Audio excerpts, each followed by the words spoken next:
Voltei. Capítulo 18. Ensinamento inesperado. Pessoa alguma escapará aos imperativos do próprio melhoramento.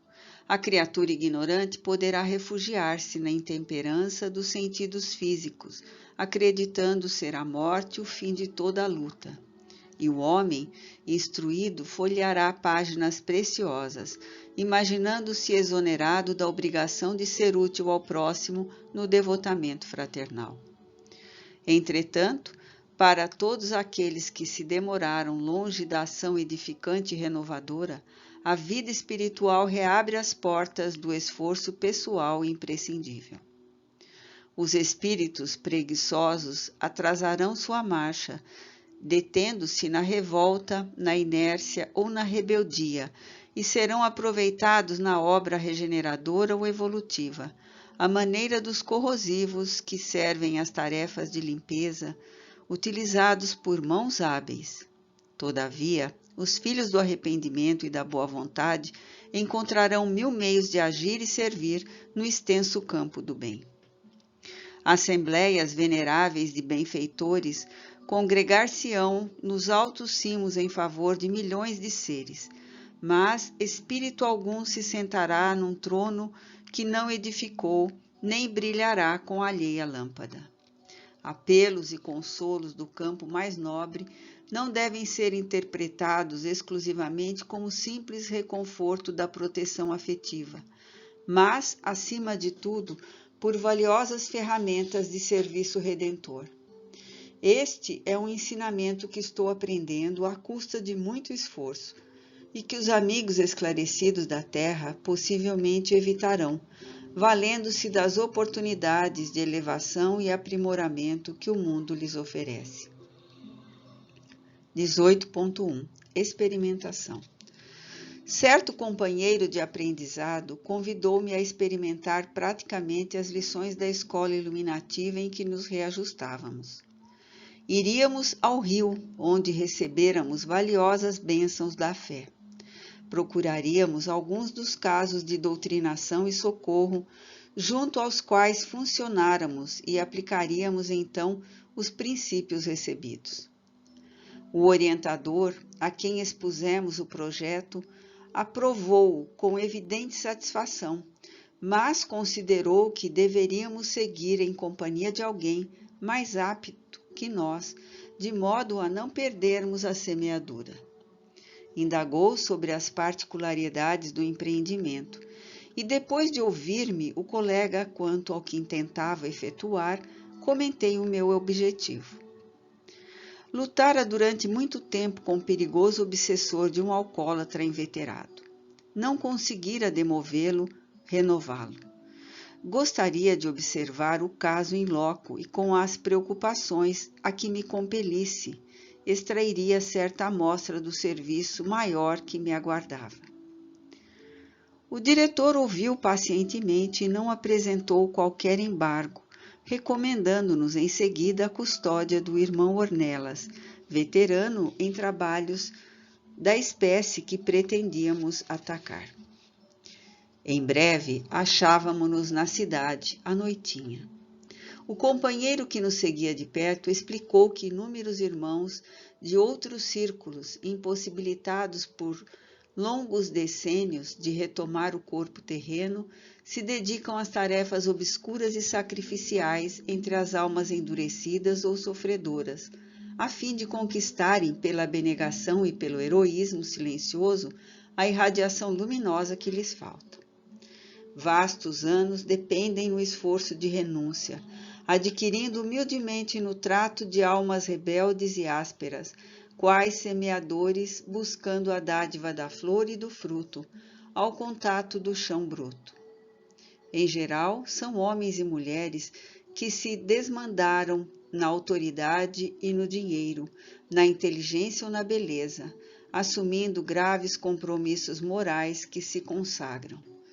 Depois do sepulcro, por extenso prazo, ao gênero de atividade que íamos tentar, em benditas peregrinações de auxílio aos semelhantes, ostentando a aflitiva posição de servos apagados e anônimos para melhor atingirem os fins a que se propõem.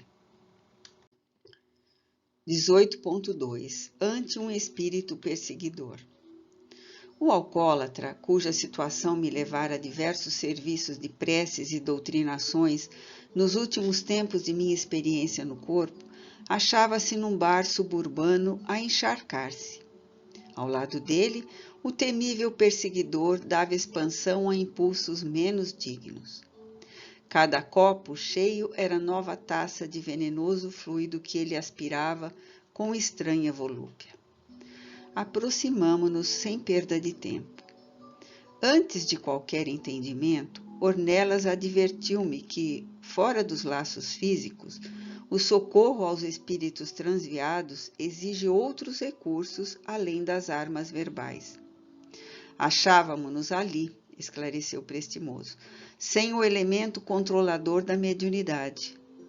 Quando o instrumento encarnado jaz nas trevas da ignorância, a entidade em desequilíbrio absorve-lhe o aparelho completamente, raiando pela possessão absoluta, e então verificamos nos círculos terrestres a exata reprodução da alma desorientada e desguarnecida de razão, oferecendo extensas mostras de loucura. A maioria dos médiuns, porém, ainda mesmo quando sonâmbulos puros, de algum modo controlam os comunicantes irrequietos ou infelizes, exercendo determinada censura sobre as palavras rudes ou inconvenientes que desejam pronunciar. Estaria naquele instante com um obsessor frente a frente. Deveria preparar-me para demonstrar-lhe os melhores sentimentos do meu coração, porque da parte dele me daria a conhecer as notas mais íntimas da própria consciência. Abeiramo-nos da dupla lamentável.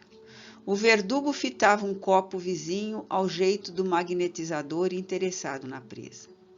Era uma triste figura de vampiro que provocaria gestos de pavor nas pessoas em derredor se lhe pudessem fixar a máscara diabólica.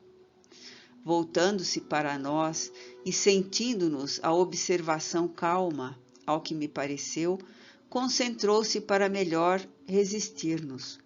Sorriu escarninho e, detendo-se de modo especial sobre mim, gargalhou franco. A princípio, molestei-me. Experimentei mal-estar intraduzível. O espírito endurecido, a envolver-se em sombria nebulosa, arremessava contra mim forças envolventes e perturbantes. Ornelas sacudiu-me os ombros vigorosamente e disse: Vejo-lhe a inexperiência. Não tema. Centralize a vontade e reaja com todas as energias de que dispõe. Prepare-se para ouvir e falar com serenidade. Suas condições psíquicas virão à superfície do rosto e do verbo. Não se deixe abater. Ajudá-lo-ei. A advertência calou-me consoladoramente no íntimo, embora, na realidade, não conseguisse sofrear o receio, em fase da agressividade do perseguidor que se unia a mim com expressões provocadoras. 18.3 Diálogo surpreendente. Diante do temível algoz e sob a sua zona de influência, sem o concurso de um médium, qual se verificava nas doutrinações de outro tempo, tive o impulso de adiar a experiência. Não seria melhor que eu me fortalecesse mais? Ornelas, no entanto, com um olhar severo, impediu-me o recuo e, pousando a destra sobre minha fonte, aconselhou-me a prosseguir, prometendo inspirar-me nas observações convenientes. Mantive-me seguro e fixei destemerosamente o obsessor. Percebendo minha decisão, o infeliz recolheu os punhos cerrados com que me afrontava colérico. Entre mentes, a colaboração magnética de Ornelas me alimentava, causando-me grande reconforto. Foi assim o meu primeiro diálogo após a morte com um espírito desviado do bem. Meu irmão, disse-lhe emocionado, não se resolve a libertar nosso amigo doente, já de si mesmo tão miserável? E você nem mesmo depois de morto desiste de me apoquentar? Revidou o obsessor raivoso. Sim, não desisto, porque quero ser seu amigo e desejo trazer-lhe o espírito para a luz. Mas não lhe vejo luz alguma. Como quer você dar o que não tem? A alegação chocou-me e por pouco não fugiu ao entendimento. Contudo, a mão vigorosa de Ornelas me amparava e respondi. Trabalhei sinceramente no bem até que a vontade do Senhor me ilumine a alma. O perverso interlocutor riu-se desrespeitoso e prosseguiu. Por que insiste? Não adiantará nada? Fora da caridade não há salvação, retruquei confiante. Não julga ser nosso dever auxiliar o companheiro de mente enfermiça, ainda ligado ao corpo terrestre? Não lhe conhece a família respeitável e sofredora? Ora, Jacó, falou-me contundente, você se refere à caridade com tanta segurança. Como não? Que será de nós sem a prática do bem? Ao que me consta, exclamou sarcasticamente, você na terra dava grande preferência ao dinheiro, estimava profundamente a própria fortuna. Nas minhas reações de homem velho, quis dizer-lhe que era mais justo amar o próprio dinheiro que os bens alheios. Todavia, a expressão fisionômica de Ornelas me susteve a frase de autodefesa, e em vez de proferi-la, acentuei com sinceridade. Recebi as vantagens materiais auridas no esforço digno, tal como o mordomo que detém consigo transitoriamente as dádivas do Senhor. O que o Todo-Poderoso me confiou, já restituí de consciência feliz aos seus sábios desígnios. O verdugo fez um esgar de ódio e voltou a comentar. Não lhe reconheço autoridade para conselhos. Você foi sempre um homem áspero, indisciplinado, voluntarioso. Muita vez acabava de apontar-nos o bom caminho para seguir estrada contrária. Agora quer ser apóstolo. Marcou um gesto ridículo a fim de torturar-me e continuou.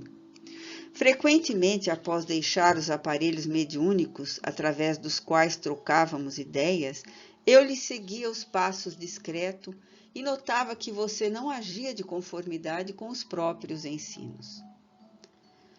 Semelhantes frases ditas a queima-roupa desconcertavam-me. Ruborizei-me envergonhado.